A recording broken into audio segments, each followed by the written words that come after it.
бизнесийн секторын шилдэг нэгтлэн бодогч санхүүч.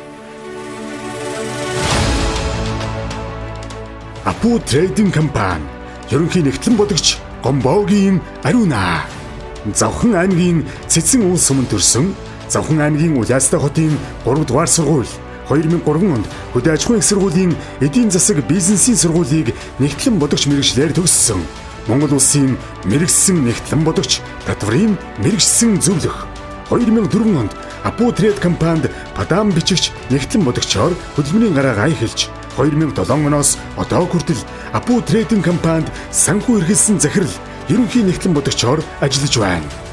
Ариуна байгууллагынхаа санхүү эдийн засгийн үйл ажиллагааг амжилттай удирдан зохион байгуулж, анхан шатны баримтын дагуу бүртгэлийг үнэн зөв хөтөлж, санхүүгийн тайлан нэгтлэн бодох бүртгэлийн олон улсын стандартын дагуу тайланд хугацаанд тогтмол гарган, холбогдох татвар санхүүгийн албадад хугацаанд нь тайлагнаж ирсэн.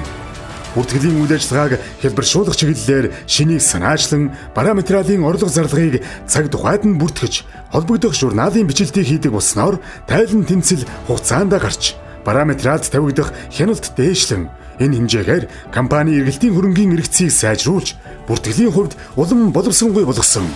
Түүнчлэн удирдлагын менежмент, байгууллагын ажилчдын үр дүнг сайжруулах зорилгоор хувь хүний ажил гүйцэтгэлийн төлөвлөгөө болон үр дүнгээ оруулах тус ЦИГ-D программыг санаачлан нэвтрүүлсэн.